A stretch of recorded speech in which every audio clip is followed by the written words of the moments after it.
Yes, we aren't doing the program alone, so I want to sample some of your feedback on Twitter using the hashtag NewsCompass. Justino Maida says, this one is just coming, it's afresh, so we have to get it rather. It's never clear so far what the referendum is about. What is the referendum question? If these guys can just focus on fighting and eliminating corruption as the first focus, then the rest will easily fall in place.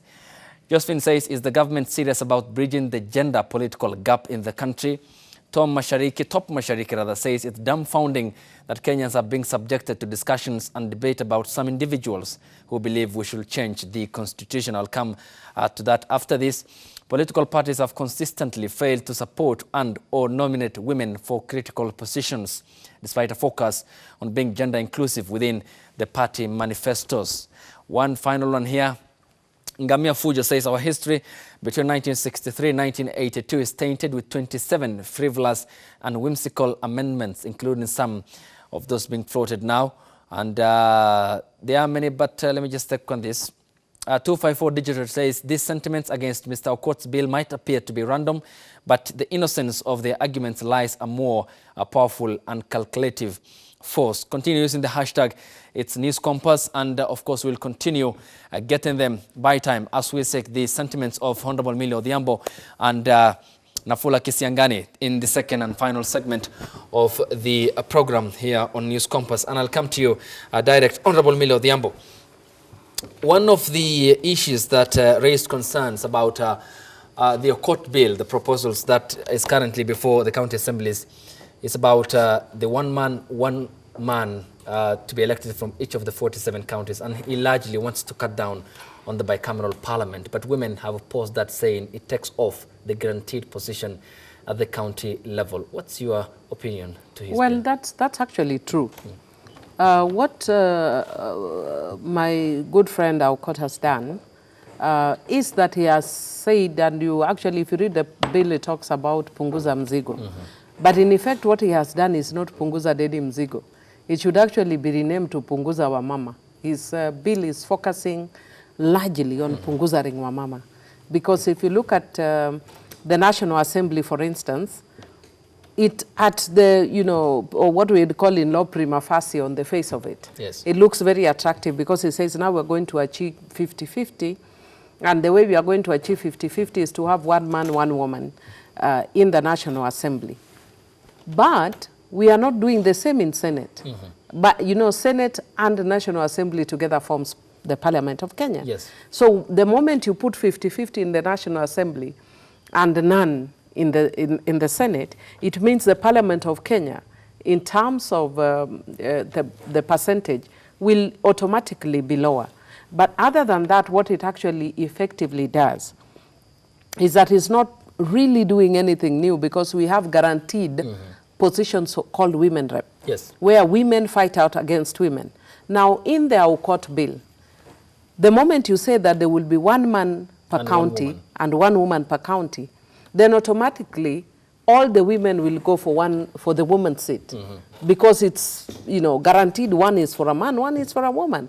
So if I go to the county to go for that seat, I cannot be fighting against a male position. I will be fighting against the woman's position.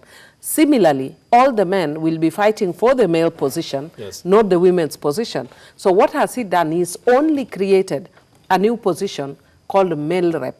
So he's done away with the position of members of parliament in the National Assembly as we know it. So in reality, if you are telling people in a simple term, then what our court has done is to kill the National Assembly as we know it, retain the women reps, and introduce the men reps. So what we will have is women rep and men rep and no MPs as we know. That is the first thing is done. Right. When you go to the county level, it's done completely away with the nominated slots for the women, the women in the county assemblies. Yet he's saying that at that ward level is where he wants to move the money from, like, for instance, do away with the CDF, yes, and then take it. Put it under the ward. put it under the ward level, at the ward level, even though he has not said that there's a ward development fund. And what is likely to happen is after that, then all the money then will go to the executive, which we are currently even having a problem because most places the money doesn't reach. The money that tends to reach is the CDF, despite the challenges people are facing. So what then are you telling us, even if you are to come up with a ward development fund, that at the point where you are saying that you have devolved the money to, there are no women? And then if you look at 100, Article 100 again, he is proposing which Article 100 in the Constitution talks about the Parliament coming up with a law to take care of certain categories of people.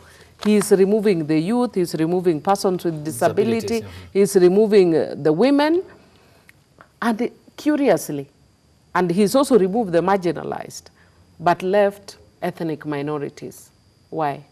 So there's also a very selfish component because you could actually classify him as an ethnic minority. So it is also serving very personal interests for him. And for me, I cannot even remotely, not as an intellectual, not as a lawyer, other than the fact that, of course, the bill is very poorly drafted. And if you want to look at it, look at Article 111, that then deletes sabbatical 2 and 3, yet anchors the Article 1 of the same Article 111 on the articles that are deleted. So you are going to have even awkward, legislation within the Punguza Mzigo. So as an idea, it is very attractive. When you say Punguza Mzigo, Kenyans will be very happy because Kenyans are overtaxed. Kenyans are struggling. So when somebody tells you Punguza Mzigo, you'll be very happy. But as I've said somewhere, I want to say, as I've said elsewhere, that what this Punguza Mzigo reminds me of is a poem that we used to study when we were in primary school of a woman whose husband went to Nairobi and said, and then when the husband went to Nairobi, he said, my husband went to Nairobi and promised me a sewing machine, but sent me a needle instead. So it's very big on promises, but very small on actual delivery.